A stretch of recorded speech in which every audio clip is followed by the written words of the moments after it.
What's up, BroadwayCon? Please welcome to the stage Playbill's Director of Social Media and Creative Strategy and the host of the Call and Response podcast, Felicia Fitzpatrick.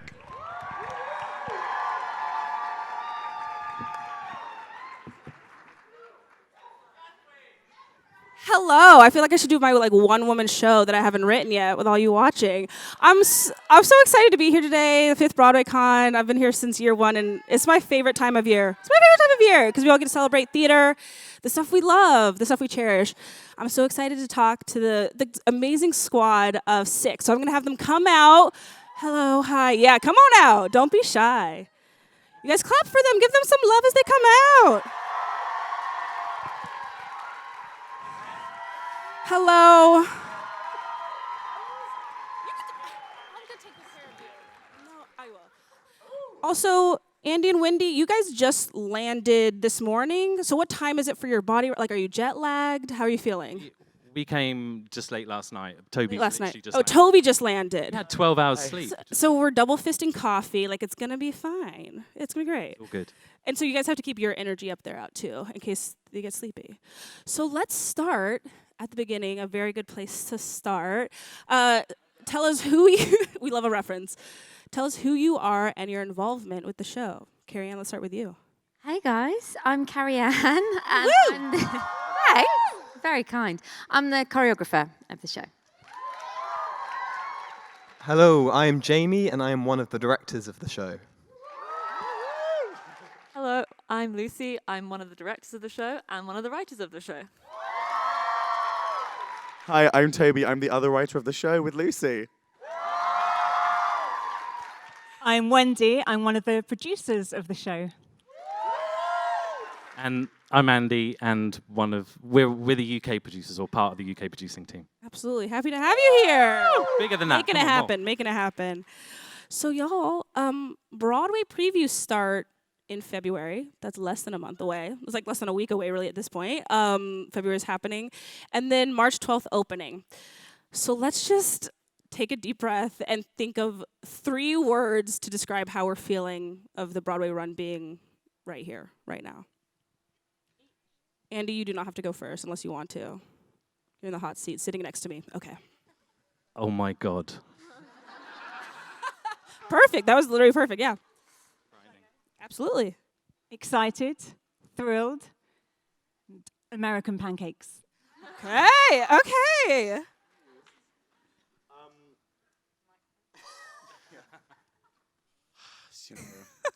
Jet lagged, right? Right. No, just kidding. Excited as well. Excited as well. That's how they get you. Someone help me. I think I'm like pumped, terrified. Mm-hmm. Yeah. Yeah, I think it's petrified, grateful, and excited is the one, for sure. Right. So thinking back to Cambridge, when y'all two got together, what was the beginning of your collaborative relationship when it comes to 6? Well, the beginning of our collaborative relationship was kind of, it wasn't as writers first. It was more, Lucy directed me in a play in our first year of uni. Ooh, okay, I like that dynamic for you guys. I played a vlogger. Relevant. You love? Relevant. You love? This. It was a great play. You also played a video game bear. I did. Lucy made me squat. Yeah, can we get a demo later or something? Oh, right now. Give us a demo right now. I've recently burnt my knee. Oh, no. Yes. Beautiful work. Applause. I love that. So what was it like going from actor and director to writers together? I mean, well, before we were that, we were like pals, and then we were like pals throughout uni, and we kind of like would have conversations every now and then about like musicals and things we both liked, and then we're like, oh, wouldn't it be like fun to write one day? Kind of like in the future, not really thinking about it as like a reality. Yeah, we'd like spoken about writing a musical together and been planning to do it vaguely for like a year before 6 ended up happening. And I'd like never written anything before, and Toby was just like, I think you'd be like good at it, and I was like, well, okay. Yeah. But like, I also kind of assumed that it would never happen, and I would just like flake out of any plans and like not write anything. So with Six, when we knew that we were going to write Six together, I like agreed to it, sort of just like, yeah, great, we'll do that. And then like in the back of my head, I was like, I'll probably just like not end up doing that, and Toby will just do something else. Sorry, Toby. But how, with that in mind, like how surreal is it to be sitting on the main stage at BroadwayCon and all of the success you guys have had so far? Like, how does that feel? Feels excited. Jet lagged. No, I mean, the whole thing is just like bizarre and amazing and overwhelming and in like good and bad ways. Can't, quite, I don't know. Bonkers. What was the first song you guys wrote for the show? The first song that we wrote together was No Way. Started at the beginning, honestly, if you had the old version of that, you wouldn't be whooping us. There were like extended metaphors about like desserts. Yeah, the second verse was just all like puns about like puddings and desserts and sugar, and I don't know. I don't know why. Catherine Aragon famously had a sweet tooth. So, True. But then before that, we also you like sent me like a video of you like messing around with the chorus of Ex-Wives. Oh yeah, like on my Casio keyboard, like. Yes, Casio keyboard. Welcome to the show. Yeah, What do you think? And you were like, I was like, great. amazing. For that first production of it, what was it like getting the show actually up on its feet, like from Casio keyboard to an actual production? Well, it was super cool because it was like a little project that's with Jamie as well. We went actually and stayed in Jamie's house to rehearse for a couple of weeks.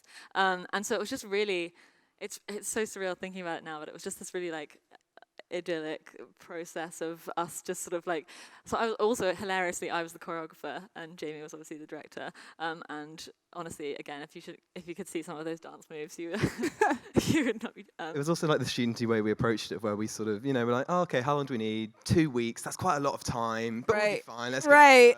And like they hadn't, I don't know, they'd written most of the songs. I don't think the script hadn't been finished. There were a couple of missing songs, and we thought, that's fine. We'll just sort of cobble it together. And we feel like that spirit has just carried us all the way to here. Yep. Right, and now you're on Broadway. So what is it like being co-directors? How do you guys approach the material together? I mean, we've known each other for ages, and so it's quite a nice thing. Like, we've known each other since we were about 15 and then got really close at university. And so it's just kind of a continuation of that relationship. I mean... Yeah, it's just like pals in a room doing our kind of thing. And it's actually funny. I just remembered now that, like, I bumped into Jamie on the tube in London before I went to university, and Jamie was already there. And I was like, I'm thinking of getting involved in directing. Like, I really want to be like give that a go. And Jamie was like, oh, you should like check out these like freshers plays. You should have a look. And so I directed like the first show I ever directed was because Jamie and I bumped into each other on the tube. Also, I got Lucy to come up a week early before she'd even started at university to choreograph a dance routine for a sketch comedy show I was in to the legendary song "Boom Boom Boom" by the Venga Boys. Yes. That was Lucy's first ever introduction to Cambridge Theatre. Was a very classy bit of choreography. I was so prepared. I was like at dance school, and I didn't realize that at uni people just like whack on a show every now and then. I'd like spent hours and hours choreographing this really elaborate dance, and I turned up and it was all these like comedians, no offense to you, but who couldn't dance. And so I was just like immediately had to change it in the room, but I was so strict about it all. Like, oh my god, good times, cute. That's so you guys have that inherent trust that makes it so much better to work with each other. And then Carrie-Anne, how did you get involved? What drew you to this project?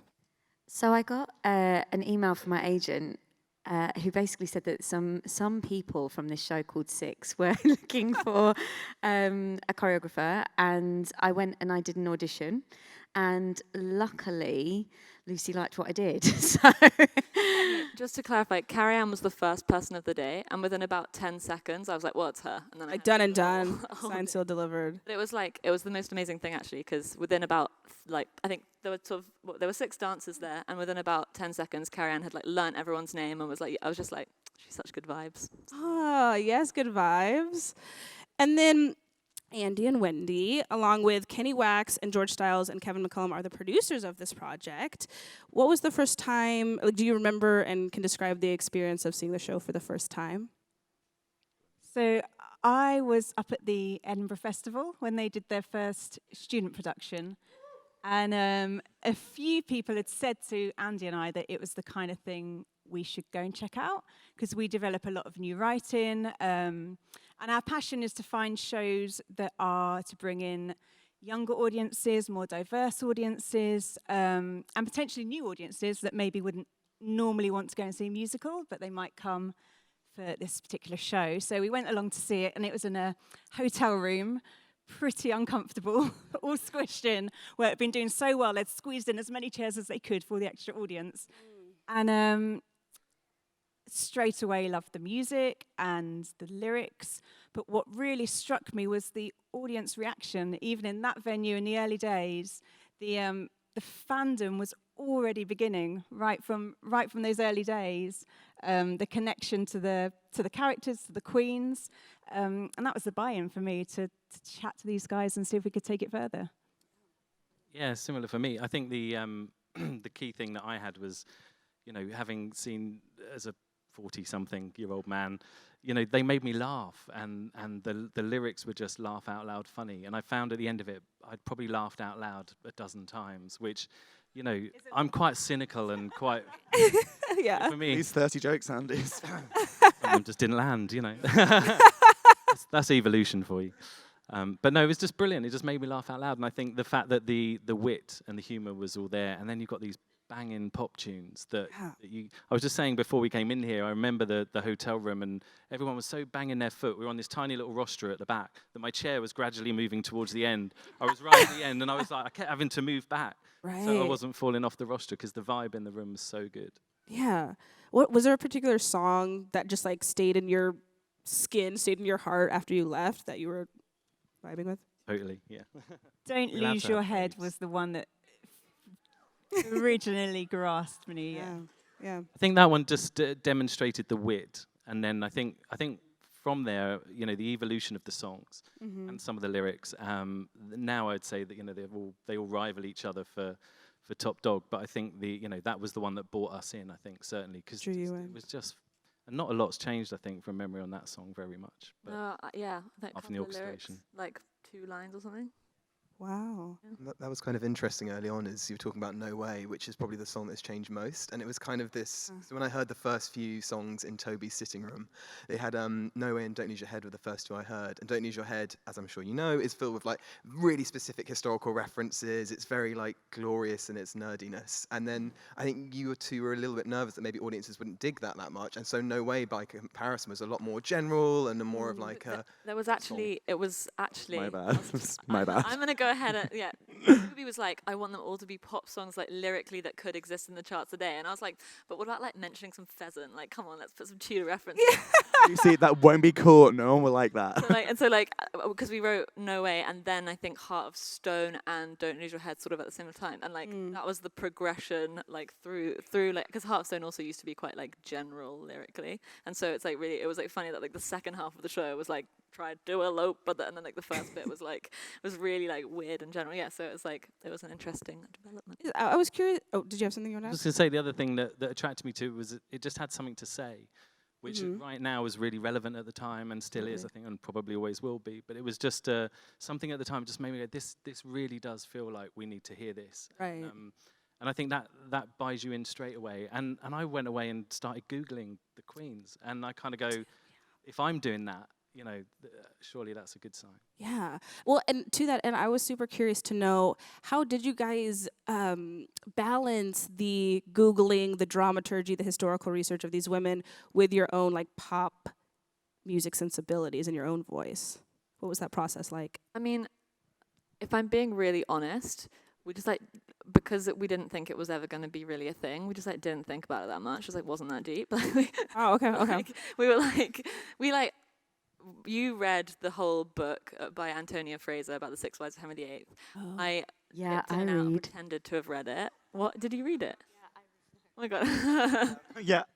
Oh my god, I remember the but I, like, watched the documentary and did a bit of reading of, like, some book, but we talked and synthesized the what about their stories we thought was interesting, or, as Andy says, would, like, have something to say about, like, women's experiences today, Right. something that, like, struck a chord or whatever, and then And then from that, like that's how we kind of like chose the like moments in their lives or the things to include based on like what we thought was relevant, and then kind of from there wrote the songs, if that makes sense. So we didn't like, we didn't do enough research basically. You just went with it. Is there anything else you wanted to add, or is that? I second that. Second that. Second that approach. What are some of the songs, like when you were creating it, got stuck in your head? Were there ones that you just kept coming back to? Kind of like the question I asked them. And that goes for you too as well. Like when you started working on the project, what song stuck with you? I think the great thing about all the songs is that they just all had such a different vibe. And when myself and the team were talking about it, like we just knew that each queen and each song had to have such a different palette, and especially because there was only ever going to be 6 women on stage, which equally is fantastic, but I didn't want anything to get boring. I didn't want formations to be too repeated. I didn't want themes to be too repeated, but the music made it really easy to be able to do that. And it was so nice to go from like this sort of Spanishy feeling, like almost house inspired with a little bit of a like hip hop groove in No Way, to then like Don't Lose Your Head and be like totally like rock out skater chick. So everything gave me something, do you know what I mean? And I think the one that felt like the beast initially, that had like a lot of thought around it, was No Way, because we were just very evident that that was going to be the first Queen's song. So similarly to the music, I think that probably had the most dance edits as well, of like, how do we set this tone off of the show right? To kick it off. I guess I was in a really lucky position of working on the student show, which is I kind of got to see the development of these two's writing ability, but also like their growth and confidence of going from No Way, the original one, which was very sort of general, and sort of building up to like Don't Need Your Head and Hot Stone, and then I Don't Need Your Love, and then they sent me a voice note one day being like, we're just revising for our finals, we're in the library, and here's a song called Get Down. And hearing that for the first time. And then I think the last one I heard, and it was actually 3 weeks before we started rehearsal, like, what's Catherine Howard going to sing about, guys? Come on, like, keep going, where's this going? And then you get, which I think is one of like the most confident, mature songs from these two, is something which is very complicated, very subtle in its shifts through a song. It used to have 5 choruses, and it went on this epic journey, but it was one of those things where you could feel 2 young writers who were sort of learning their strength a little bit, and that was the bit which I most noticed, that of saying, oh, okay, you wouldn't have written this first. There's no way you would have gone, this is the song I'm going to write as the first one, but it made sense for that to be like the 7th or 8th one that you were doing. Yeah, I think for me, like, All You Want to Do is the one that's where it really gets to the heart of what, I guess, the thing that it has to say, and like, I guess the one that I kind of care about the message of the most in and of itself in its entirety, if that makes sense. And I think is the one that, because the songs kind of got written in lots of different ways. Like some of them were kind of like voice notes that Toby had like bashing around on his phone for a couple of years, and then others were like, oh, we want to tell this kind of whatever. But this was one where it was like the idea of like the repeating lyrics of the chorus coming back and meaning something different at the end, and like it being kind of about using the form of a pop song with its repetition in order to like tell a story that like of this kind of like repetitive abuse of this person. Like I think that's the one that I like hold onto the most, and I think the one that I'm most proud of the like staging and like journey of as well. I think it's like the most like affecting of the show, I guess. Yeah, totally. And we were talking about this before we came down, but each track, and you were mentioning this too, Carrie-Anne, like has a different vibe. And I remember the first time I heard it, because my roommate, who's here somewhere, Sean Texan, was the first one to show me the cast album, and I was like, this feels a little bit like Kesha or like Katy Perry. And each one, like I was like, oh, that feels familiar, but it was like a fresh take on it. So I was curious to hear if you guys did have a specific like pop diva in mind when you were writing each song. Yeah, it's funny because like I think originally there were like very specific pop divas in mind for each one, because that really helped with like the writing of it, because the songs are they're kind of like pastiche of like 2007 to 2012 kind of like chart pop music. I was about to say bang, very self-congratulating, but blah, blah, blah. And yeah, but then and so like we'd be like, oh, Catherine Aragon, we're gonna look at this like moment when she was like what's a non-swear word way of saying it? Are we allowed to swear? Oh, naughty Henry, shush. Yeah. Thank you so much. Thank you. PG-13. And then we're like, okay, so that's gonna be like a very like you know, kind of like it was reminiscent of like Beyonce and like J-Lo and that totally. Kind of music that really helped the writing of it. But since we've like been doing more productions of it in different places, and we've had lots of different cast members, what's really cool is that like so many cast members like listen to a song and we talk about the character with them, and they're like, yeah, I kind of feel that like my cleaves would be kind of like Lizzo, and then we're like, yeah, amazing. Yes, Lizzo didn't even like Lizzo. exist when we were writing this. Right. She did actually exist. But like you weren't aware of her. Lizzo is 3 years old and she looks so much older. It's crazy. It's bonkers. But no, but you know what I mean? As in like it's cool that like people because we're very much like no two same like no Boleyns are the same. No like Seymours are the same. Everyone like brings them like their own essence and their own energy and their own like interpretation and connection to the character. So what's really cool is that like there's just so many like different pop stars being referenced nowadays. But there are some like foundation ones which Who were the like musical inspirations for you guys when you were just growing up? Like who are your favorite pop stars, American pop stars? Beyonce. We heard of her? No. So yeah, I mean, Beyonce was a huge influence. We both love. We both. Rihanna's like my favorite. Rihanna, yeah. No, when's her new music coming? Oh my Listen, God. she promised We're us. And she waiting. broke a promise. Live it. But we both love Max Martin. He's like a Swedish songwriter who's like, if you go on his Wikipedia, he's written like every one of the pop bangers that we like listen to, and he's just gotten his. Yeah. And Juliet! Yes! And Juliet is a musical that's just opened in London, which is basically all of his songs. It's amazing. Like telling like It's my favorite musical. it's the best musical ever written. It's Yes. Yeah, pretty it's good. so It's good. pretty good. It'll be yeah. Yes. Gonna transfer. Guys audition. And then I heard that Beyonce's live at the Roseland concert inspired the format. Is that true? Yeah. Inspired. We We plagiarized plagiarized it. it. Yeah. Same difference. Stole it. Yeah, no, What yeah. is intellectual But property? did like you and Jamie study it? Like Carrie-Anne, did you guys like all take notes after watching it, or was it just something you had in your mind? Yeah, I've literally sat in an office taking notes while Did watching you? Beyonce live at Roseland. And it was when I was working at this theatre, and they were like, "Oh, what are you doing?" I'm like, "Oh, just research." I'm like, "That doesn't look like research. That just looks like watching a Beyonce concert." Right. But it is that thing of like, you kind of have told everyone that is what should be Watch 'em is the basis. We watch it on the first day of rehearsals with every new cast, just so you have a touchstone to be like, this is how you can connect like stories to pop songs to the audience, and it's been like a foundation stone for the whole project. And I think it was really important as well for the other queens, because something that became really evident through rehearsal was that, okay, we've got our lead queen for each song, but our other queens, are they still them? Are they, how are they interacting within this song? And that really helped us, for example, in Arrogance, with them being Arrogance girls, like they're not playing necessarily Seymour's opinion or Boleyn's opinion in that moment. So that was really helpful to sort of them be involved in like an ensemble fashion as well.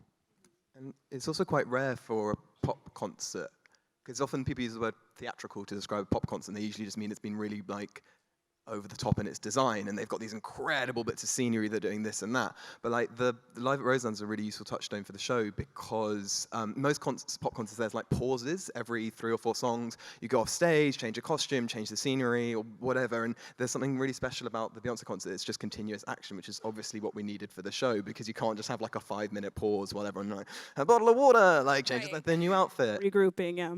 And also, I think with because for those of you who haven't seen it, it's basically Beyonce kind of like talks through her life and career, and then whenever she gets to kind of a moment, she'll like sing, a Destiny's Child song or whatever. And it's really, really important for the way that the queens like address the audience, and like how it's as specific as like Beyonce, like in a pop concert, like when Beyonce like, talks to the audience, it's not the same as the way like in a play or like in a musical when you like address the audience. It's like it's specific. It's like we're talking. It's in the same way that we're talking to you here now. And so that's one of the things that we spend most of our time trying to just like work with the queens on. Is like how to break the kind of musical theatre traditional like eye line, and how to really genuinely talk to people. Have that connection, yeah. That's even in the audition sometimes as well. That really freaks out sounds a bit harsh, but it does make people nervous, because you're so used to a musical theatre audition. They come in, they stand very still, they sing over your head, and then they sort of say thank you and leave. And like I think when it's a bunch of like 24-year-olds by themselves, because we didn't have any producerial parents looking after us, we were just like, we wanted to chat to them, we applauded them at the end of their songs, but also the biggest thing we asked them to do was like sing it to us. Right. And occasionally you'd see people being like, oh hang on, no, I need to like readjust because I'm so not used to doing that, and actually embracing the performativity of these pop songs. Yeah. Sometimes they're like, finally, and then they like go into it. Right. And like Mostly- breaking that fourth wall. Yeah, mostly you're like, please, like, we love it if you look us in the eye, and people are like, oh yeah, okay, great, amazing. They're like, I'm in the zone. So we heard how Andy and Wendy felt the first time they saw Six, but how did you guys feel the first time you saw during the first performance? Well, the first performance was the ADC. Yeah, it was at our student theatre. We'd like been doing plays all together for 3 years, and it was like a one-off preview before we went to the Fringe. And I don't know. Usually when I watch the show, it's like very like nerve-wracking, but also very enjoyable because you get to like watch the cast do like amazing things and come up with amazing stuff and like that you like would never have like thought of yourself and bring your show to life in such an incredible way. But also you're nervous because you're like, oh, that was slightly wrong, and now they're not going to understand the next bit. So, but I feel like that was the most extreme of both of those in such a big way because it was so like nerve-wracking because we were like showing this thing that we'd written to like people for like the first time ever, and it was a friendly crowd. It was like a lot of like our families and friends and stuff, but it was like intensely like nerve-wracking, like, oh my god, is this the moment we realize that like everything we've been doing for the past few months is like terrible and not funny and like we're stupid idiots. In the back, yeah. But then also like it was like so cool because we were like, I mean, like there's only so much you can like do when you're like rehearsing a pop concert musical, you know, and be like, how you doing tonight, Cambridge? And then and then they'll scream, and then the cast are like, okay, but like, and so like doing that, and then like having like this audience of like, I don't know, 100, 200 people like applaud after the opening song, and then the cast were just like amazing and just like owned it, and it was like just so like cool. I mean, like there's no feeling quite like seeing something that you've like made. Yeah. Like being performed at you, surrounded by people seeing it. It's cool. Totally. You get so caught up in like the technical aspects that you forget about that. I remember sitting there being like, oh man, we forgot to book a band for this show. And so it was just like, oh no. it was supposed to be played by 6 musicians, and we just forgot to contact any of them. So it was just Joe, RMD, sitting by himself backstage with 2 different keyboards, trying to play the whole show and a track. And yeah, and we were just sitting there going, oh man, we're so stupid. And then you can hear like the audience's cheer, and but then it was like a sort of series through those previews of kind of going like finding ways of ignoring it, of going, oh actually, but that was just our friends, so it doesn't quite count. That was like family and friends, so that doesn't count. And then in Edinburgh, when we were doing the first Fringe performances, it was our friends' first few shows, and then there was still our friends. And then suddenly we had this performance, which was like our 3rd or 4th, where I don't think any of us knew anybody in the audience, and yet we were still getting the same response. And I think that's when the switch goes of going, oh, actually, maybe there's something quite special about this. Absolutely. And then from a producer perspective, so you see at Edinburgh, like what was the process and the journey of moving it to the West End for you guys? Yeah, it was a strange one because we had we saw it at the Fringe, and then we had this month in between where Lucy was away and before they did it again at the ADC. And we'd been talking about it, and we didn't have the rights at that point. That we'd put our hat in the ring and said we'd really love to do this. And there was a bit of a process where we were then going to go and see it again when it came back to Cambridge, and we were having all these conversations in the car on the way to Cambridge, going, what if it's not as good as we remember it? And what if, you know, because we've really put our hat in the ring and we were getting all nervous about it. And then we got there and it was like, you know, just did everything that we assumed it was going to do. Yep. And then we were contacted by George Stiles, who's a friend of Toby's, and who'd been to see it, I think, later in the week, and had also produced, as a composer, had a producer, Kenny Wax, who was he'd worked with previously, and he said, Kenny, you have to go and see this show. So then suddenly there's another producer in the ring, and we're kind of going, oh no, we're not going to get this, because Kenny's super experienced West End producer, and we've kind of like had one sort of associate producer West End show. Yeah. So we're kind of going, oh well, it was great, you know, but it was worth a punt, you know. And then suddenly these guys kind of said, do you fancy doing it together? And we were like, yeah, all right then. So we did, and it's been the best thing we could have ever done, because I think our skill sets complemented each other, because we knew Edinburgh Fringe very well. That's why we were up there in the first place. So we kind of said it would be great to take it back to the Fringe. We felt that would be a really natural next step for it in its development. Just before that, Kenny had a theatre that he had a show on at, and said we could have that theatre on a Monday night, I think, for 4 performances, to do like a really bare-boned workshop showcase, I guess, of the show. In no time, that turned into 6 performances because they were selling out. All sold out. Yeah, then we knew, it just ran from there, didn't it? Then we started planning the Edinburgh Festival. And I think as producers, you know, you talk about the switch when you were in Edinburgh the first time. For me, we were up there at the beginning, and I think if anyone's been to the festival, you know, usually you're quite lucky if you get to the place where people are trying to get a ticket to your show and can't. And I think we were in a 450-seater, something like that, when we went back. And I think we had 100 people on the first show and 150 on the second, and we were like, okay, it's building slowly. And then I think by show 4 out of 28, I think we did at the Fringe, it was sold out and you couldn't get a ticket. And that was the moment we were like, okay, this is nuts. This is crazy. Yeah. Exciting. Absolutely. And so we heard about, like, there were some lyrical changes from when you guys first started, but I would love to hear from the other folks of how things have changed since the initial production to, like, you guys did Chicago, ART, like, how have things evolved since then in terms of choreography, direction, producing live, yeah. We went from step taps to stepable changes. Love to see it, yes. I think the great thing about being able to do this process a number of times is that, like these guys were saying, each queen brings something different anyway. So even though we've got a skeleton of what we work to and it very much stays the same, it's really nice that each time you get to sit back from a process, you just go, yeah, next time I'd quite like to just make that a bit more apparent. And I think, to be honest, we still keep, or at least I know we've had conversations about some bits that we might kind of look at again. And I don't think it's in a way that you ever go like, oh, it's not good enough. It's just like once all the smoke is cleared, you just realise, we could ping that out better, or that would be better done this way around. And the other challenge we've had is whether it's the UK tour or the US tour is sometimes different spaces. So just sometimes your logistics have to change because of the space that you're in and trying to give, you know, the audience the best kind of experience they can. And what we love about the Arts Theatre in the West End is that it was so small and it feels so intimate. And even though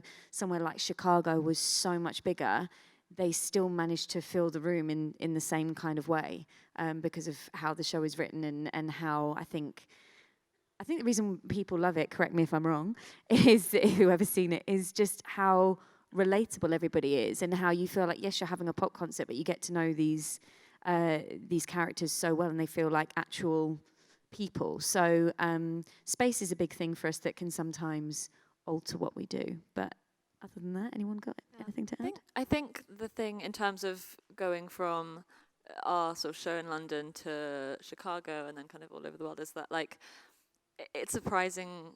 Not surprising, but I think sometimes people think that we probably like changed quite a lot or like had to shift things for different audiences. But actually, because we wrote the show, because we didn't really know anything about the Six Wives of Henry VIII before we wrote it, we kind of wrote it with ourselves, like idiots who don't know anything, in mind. So like you don't need to know loads before, and actually right.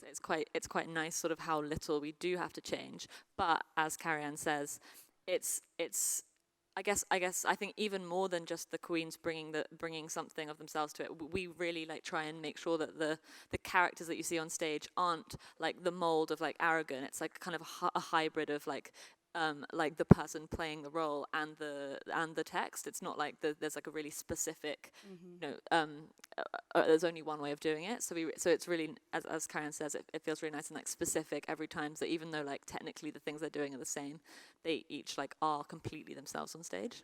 Yeah. I guess one of the things which we going way back to the student days, trying to see it now, is like if you saw photos of of that production and what it looks like now, it looks entirely different. The choreography is entirely different. The sound, in terms of like the track and the orchestration, is entirely different.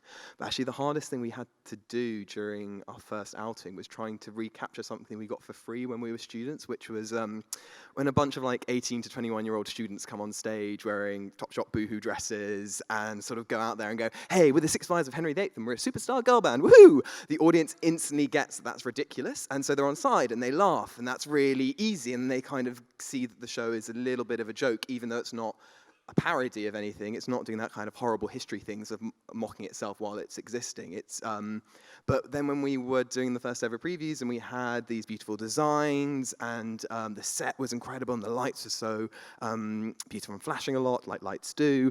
And then you also have these performers who don't look like students. They look like professional, and they could legitimately be pop stars. They walk out and come, "We're the Six Wives of Henry VIII, and we're a superstar girl band," and the audience go, "Yeah, sure, you are, okay." Right. And so it took about half an hour for the audience, the first few preview audiences, to figure out it was a joke. And so they just kind of sat very quietly and focused through all of it until House of Holbein, when they go, "Oh, this is silly, I get it." And then we had sort of these talks. It was like, okay, how do we recapture that spirit of it being a bit silly? Put a joke Yeah. in. And it was We've its best edition. It's honestly maybe our finest work. There's one line that we added to Ex-Wives, which in the UK is remember us from your GCSEs, which are like the exams that you do when you're 16. And so the idea of them like in this like line being like, remember us from your GCSEs was like suddenly the audience, you just feel the audience go like, oh, hilarious, it's a joke. And here it's PBS, which I've been told is some kind of documentary channel. That's amazing. Shout out to PBS. That's so funny. And what was it like working with the designers for like the costumes and each one of the queens getting their own looks for that as well? They're really good at their jobs. It's amazing. Yeah, they're stunning. Because also, I think it's that thing about student theatre where I think particularly as a director, you kind of have to be a one-person band about it and actually have to be like, even though we work with amazing designers, because a lot of people haven't had the training necessarily. There's a lot of like, oh, I kind of want it to be this. Can you do that? And actually, it makes sense. When you're professional, there's more of a dialogue and you form something halfway between your two tastes. And that's what ends up being in the show. Yeah. I mean, yeah, just like our designers are just unbelievable and so cool and just, you know, we had to like interview them and I was like, as if we're asking, like, as if they're trying to do our show. We're like, please, I feel like you should be We've seen their shows where we're like 17, 18 or 19. There's like Gabby Slade who does the costumes and Emma Bailey who does the set. Like I'd seen shows they'd done before I even thought about becoming a professional theatre remember person. Emma showing us like pictures of her like Laura Mvula concert thing that she designed and I was like, she's a real pop designer. Yeah, it was crazy. So yeah. And I think it was the Chicago production. It was all women in the band, the Ladies in Waiting band, right? Is that the same for every show? Okay. Was that a like conscious decision, or was it just like these folks are the best at their job, and here we go? Yeah. That's a really, really conscious decision because we obviously have them on stage, and actually it's it's harking back to Beyonce again. We stole it from her. In Live at Roseland, she has like a all-female band, and we really wanted them to be characters on stage because it's so important to us to have like I mean the whole show is about women claiming space and claiming their voices and showing people what they can do, and so it just makes so much sense that it's the band are also kind of like there for you to see them and you're like, look how incredible they are, look at these incredible musicians, and it's really cool like that now like all over the world we're like making jobs for these like amazing women who like don't usually get people, you know, the first thing that you often hear is like, oh yeah, there just like aren't any like female like guitar players here, and you're like, guess again, and then when you look for them and find them, they're incredible, and it's just like, yeah, it's really important to us to have these women like visible on stage. I loved it. Yes, we should applaud for that. And thinking of music, and I guess actually the costumes too, now that I think about it, the mic choreo that they have to do, like, will you talk about that? Because then they have their little, like, mic pocket. Sorry, Carrie. I just want to hear. Bane of my life. Tell us about it. Tell us about it. I love the fact that they're a girl band, but working this out, like, I've got some incredible associates, and my first associate on the job was a gorgeous lady called Freya Sands, and we were doing stuff, and me and Lucy were talking about it, and we're like, we need something that they can like just be hands-free at some point. And so Gabby, designed this little loop, which was great. Them, first of all, trying to find where this was without a mirror in front of them was one set of jokes to start with. But we now have a micography sheet that that basically for each queen has got what hand they need it in at what time. I have no idea what that is, but the associates do. They're great. Good to have the associates around. And then when it came to producing the cast album, like I feel like that's helped it kind of, that's how I first learned about it, was the cast album. Do you think that has added to the global phenomenon of Six? And how was the process of recording it? I'd love to know too. So. Well, we kind of, we certainly came out saying the music is at the heart of this and it's one of its strongest suits. So we kind of, we threw all sorts of ideas around originally, and we'd just done the Six showcase performances. And I said to Toby, this was post Edinburgh, I was like, please send me the recording from Edinburgh, because I was so desperate to hear the tracks again. So we kind of just took that to the next level and went, people are going to want to hear these tracks as soon as it's done. So we just took them into a studio and with some great producers, and these guys did some wonderful arrangements and orchestrations that suit it. But we also we wanted to release it not as a cast album, really, more as a studio album of songs that stood alone as pop songs, and that was the idea around it. So there might be other albums further down the line. You never know. Ooh, okay, y'all. Yes. News to me. You said just enough. One day. Beyonce's gonna record every song. That would be amazing. Oh, I thought you had something else to add. No, just say that was a proper. That was one of the reasons that we did the album, was because we knew the music would be infectious, and we felt that would really help raise the profile of the show. And while we're in a small venue, relatively small venue in London, it can get the heart of the show to a much wider audience across the sea and all over the world, as it has done, in an accessible and affordable way. Absolutely, accessibility. We're here for it. Did it change anything for y'all after hearing or during the recording process? Like, were you like, okay, now we want to change this line, or change different music things that I don't know the terms of? Like, I don't know. I mean, one of my favorite times of the whole of the journey of Six was the sort of 2 weeks that me and Toby spent with our orchestrator in his house, like sharing a double bed in his house in Northampton, like a married couple. It was very cute. And just like listening to like all these different songs on Logic and being like, yeah, this one. No, like him playing like 20 different cymbal sounds and us being like, no. Trying to find the ex-wives. Literally, maybe 7 or 8 years. Yeah, but so that was a really amazing process, and that really it was really nice to spend the time getting into the heart of it. So every single like sound that you hear, we've kind of been like got excited about at some point, basically. But I think there's lyrics in the album and like little changes that aren't right. There's very small errors throughout it, so I can't bear to listen to it. Oh no. So what's quite cool about the album is that it was made in between, like, so we'd done the student production and then we'd done the showcase production at the Arts Theatre, but then there was kind of like gap of like 6 months where we like did the album during that, and then it was when like the professional production that it is now kind of started with like the tour and going into London. And that's when like we had like the proper time to like direct these songs in like a really big way. Well, I say we, these guys did. I actually directed as well. So 3 of us, and it was really good. But because the album was kind of like pre-emotional direction, like the songs are sung in quite like a kind of like, they're not like full on acting on the album. They're just like singing the songs and making them sound poppy, like it's the cool poppy glossy album version. Then you come and you see it live and everything's slightly different, and like the choreo makes it feel more alive as well. But then also because like just some of the feedback we get is that like, for example, the Catherine Howard song, which like, sounds like a pop track ish on the album, but then you come see it live and it takes it to quite like a harrowing place. And so that's quite a fun difference between the two. Is that because what we wanted to make was like, like when you like see Beyonce live, as you do, and like Yep. Has anyone like seen Beyonce or like another pop star live before? Yeah. I've never seen her live. That's a dream, but one day. But there's like a live band, the orchestrations are different, and there's like cool like Totally. other instruments in there and stuff. We wanted to make like the album version of what Six is. So when you go and see it, the songs are a bit longer, and there's like stuff in there that isn't on the album, and so it's like the stripped back but like glossy, neat version. But then you see it live, and it's a huge mess. No, I'm kidding. You get like a taste of it. Like emotional. And Toby's got sound effects as well in the Oh album. yeah, I'm on the album. Yeah.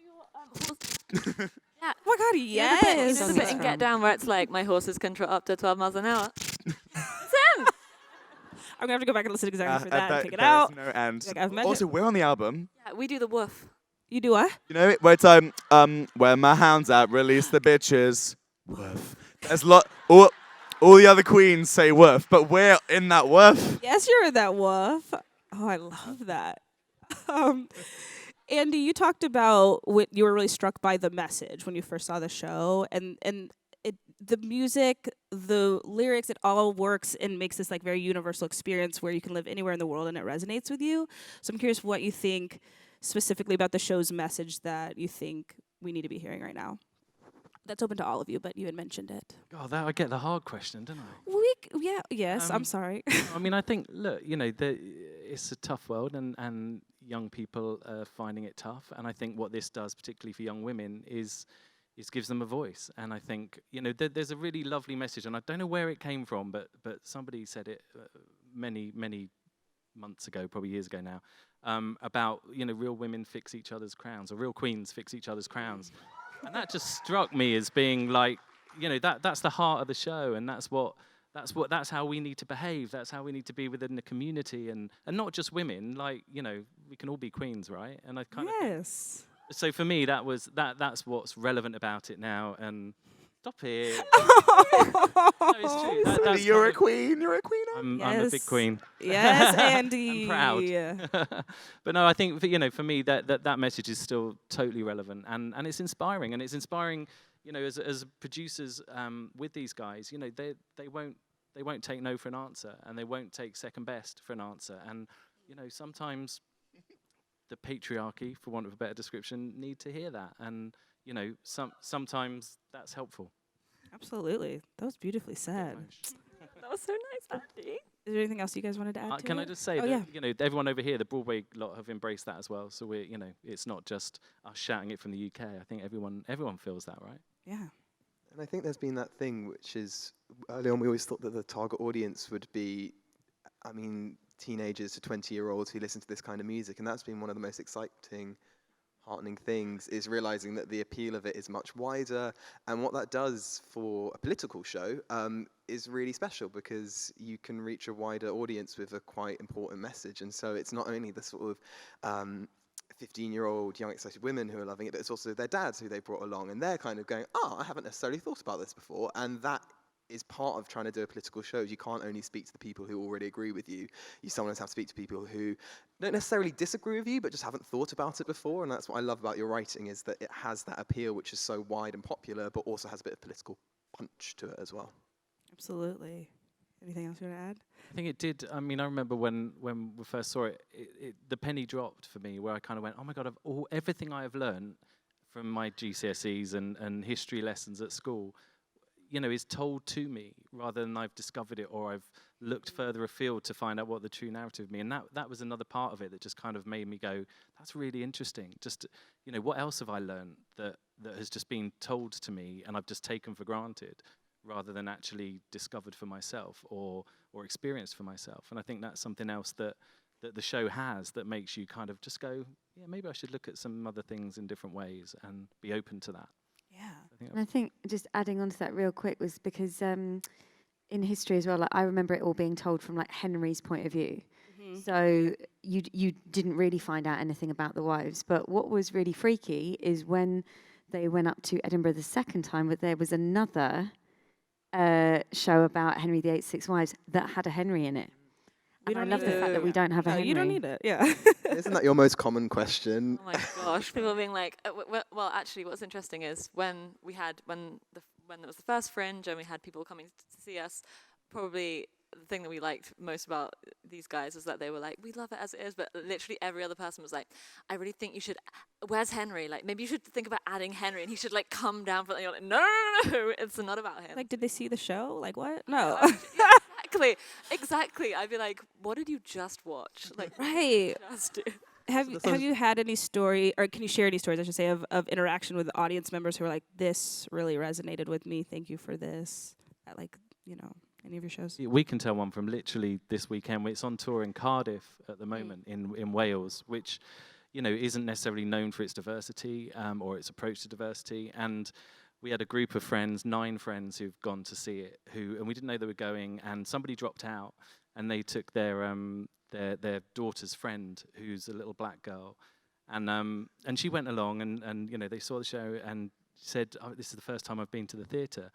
And her friend, who's white, said, that's incredible. Why is that? And she said, well, black people don't really go to the theatre.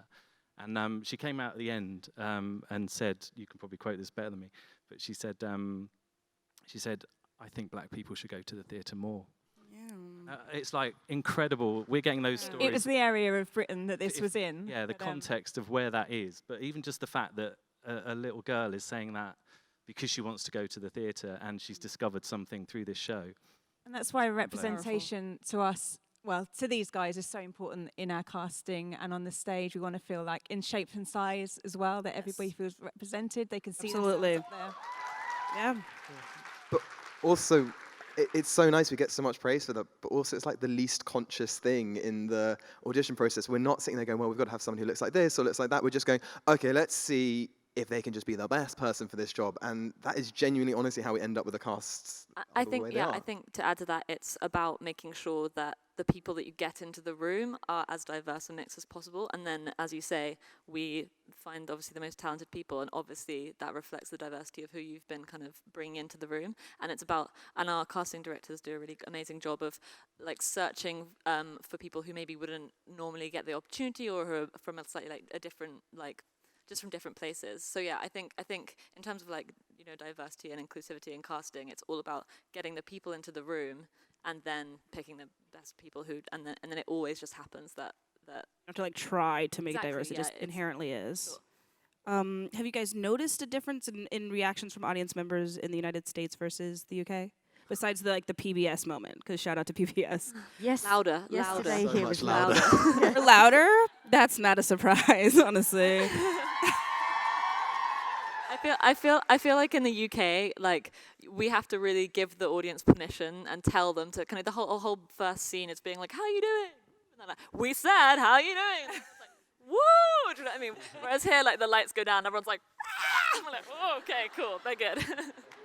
Oh, that's good. Are there any like specific Broadway like changes you can tease, or like anything we can look out for? We're going to include Henry for this version of the show because we feel it's now the time to do it. That's why There will you're be growing parallel his of- beard, isn't it? That's why Jamie's growing his beard. He's ready for the role. Toby's going to add some more choreography. Yeah, Right. Carrie-Anne's, yeah. So I burnt my knee earlier today. Right. You Doing can do the it. video It's, game um, bear. Yeah. The main thing is that the storytelling of the show is the heart of the show, and everything else is great and wonderful, and it's going to look amazing on Broadway.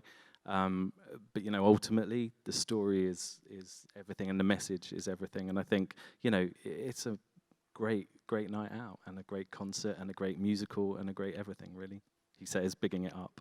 I'm so excited. I can't wait. So this means we have time for some fun questions. I mean, these have all been fun, to be clear. I've had a great time, and I hope you all have. But these are like the like fun and flirty, like silly questions. If you could invite a pop diva, and I'm gonna say beside Beyonce, to the show, who would it be? Lucy's like, how dare you? This is for everyone. Everyone can answer this. I'd love to see Lizzo in the show.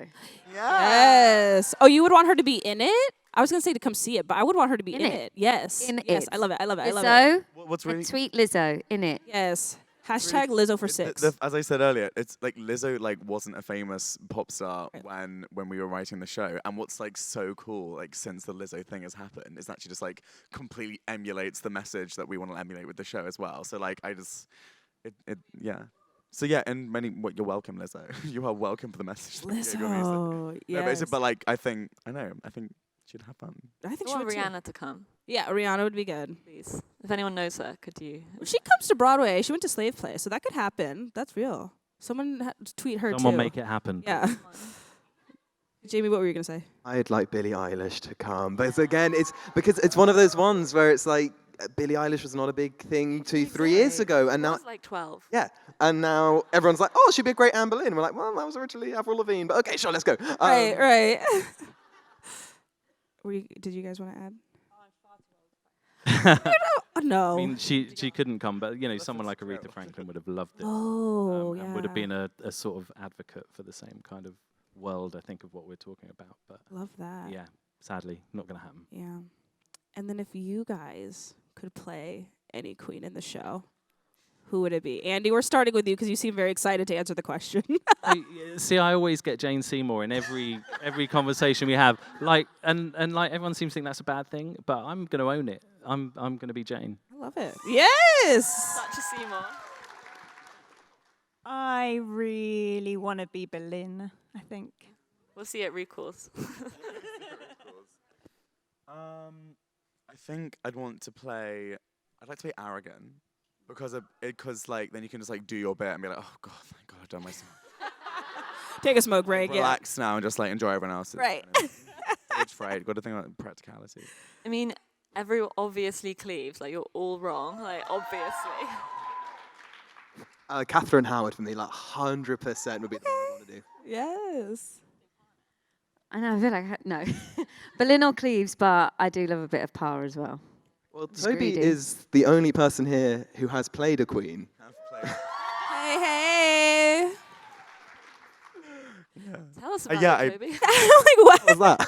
I once went on for Catherine Parr in London, which was Good. yeah, legit. How did it feel? Besides How did jet it lag, feel? excited. Yeah. It was so funny because at the time, like all the casts were like falling apart. There was like illness and injuries and stuff, and then these guys made this list of like contingency plans of like, okay, if this many cast members are like injured or can't sing, like then we do this version of the show. Then like right at the bottom is like, and if we can't find anyone else to stand in, like we'll ring Toby and get him to do it. And then like. And then I was like, oh yeah, I'd love to go on. It'd be so much fun. Like joking about it because obviously it wasn't going to happen. Then lo and behold, like 5 days later, I'm like sitting in my flat eating crumpets because that's what we do in England. And then I get a phone call from the stage manager being like, hi Toby, like do you have plans this afternoon? And I was like, I have tickets to see The Lion King in the cinema. Like, why are you asking? And she was like, do you want to come be Catherine Parr on the West End for 2 shows? And I was like, oh my God, for 2 shows. A matinee and an evening. And I was like, oh my God, amazing, yes. Ah! And then like it was... And then also what was really, really fun about the whole thing was that Lucy and Joe Bayton, who's our musical supervisor, who actually I live with and wasn't there, they were both on a flight about to go to Florida. And so I like rang them, I was like, Lucy, I'm going on for Catherine, but like, what do I do? And you were like, don't make it about you. And I was like, oh. Which was actually the best advice ever, because if Lucy hadn't said that, I would have turned to the theatre being like, oh my God, everyone's so nervous, and the cast would be like, oh my God, the writer's here and he's nervous, we're all gonna die. And then like, and I turned up and I was like, cool, which is what I do all the time, actually. So it was really easy. But I turned up and I was like, hey, Queens, how's it going? Like, it's going to be really fun. Like, I'm really excited about it. And they were like, oh, cool, yeah, us too. And then it was like, but I was like sweating inside. Of course. Because of those hot pants. You saw? Oh, you were there? What? Really? Official review was Saw good. the shorts in person. Oh my God, thank God you saw it again. Oh my God. Literally. I want to be that gets bad. like, She's here. Catherine Parr be like, dear Tom, you know I love you, boy. So People were desperately trying to get tickets, weren't they? After when it went out on socials. maybe for the evening one, the matinee, people didn't really know. It was the stage manager like, Toby's coming on, and there were like a sprinkling of people that knew who were like, woohoo! And then like most were like mothers with their young children who were like, what? And then like, I came on in these like hot pants that they had backstage, and there were lots of mothers just being like. They were tight pants. And, yeah. I was watching that show and it was really strange because Parr is also like the writer within the show, and so there's this really like strange meta level going on of seeing the writer. So much more. play the Remember that I am the writer. I wrote this. But there was also I mean, this isn't. Is this ruining it? It's ruining it a little. If you haven't seen the show, I'm about to ruin it slightly. There's a moment where Parr like stops the show slightly and says, you know what, I'm good, I can't do this anymore. And Toby so underplayed it that the audience weren't sure if it was Toby the actor saying, you know what, I am done with being on stage. And I've never heard, it's like what you would want from a Parr to say, because the audience were just awkward at that moment in time. They're like, is he gonna walk off? Like, acting was so naturalistic and so believable. And it's like when you said, do you have any notes? I went, none. It was perfect. You were amazing. No, you said loosen up a bit. You were nervous, and I was like, okay, I will. But what was also really funny is that like Catherine Parr, like she keeps quite a low profile throughout the show, which is good because like the Boleyns and the Cleves of this world, they're quite like making lots of jokes and taking lots of like space in the thing. And I was like, okay, well as like the boy on stage, I'm gonna like you know, it's good that I'm Parr because she doesn't have lots of like big laughs. She kind of keeps a low profile until her song, where she's like, wait, Queens, stop arguing. This is not what feminism is about. And then, and then they were like, what do you mean? She's like, okay, guys. They're not like, what do you mean? They're like, we don't want to hear from you. Like, no, I will explain it. Listen, I am sit down, you whiny, complaining women, and this is feminism. You know I love you, boy. And it was like, the complete like antithesis to the message of the show was like the only boy on stage being like, guys, this is the message of the show, okay? Listen up. Let me tell you a story. But like, so, but That's amazing. you know what? It was good press. Absolutely. We do, right? Maybe on Broadway you can reprise. We don't know. That could happen. Me again? Make it happen. Yeah. So March 12th opening. If you haven't gotten your tickets, please do. And you can follow Six at 6 Broadway on the social media if you have not already. Thank you guys so much for being here today. Thank you for being here. Thank you so much, you. Thank you.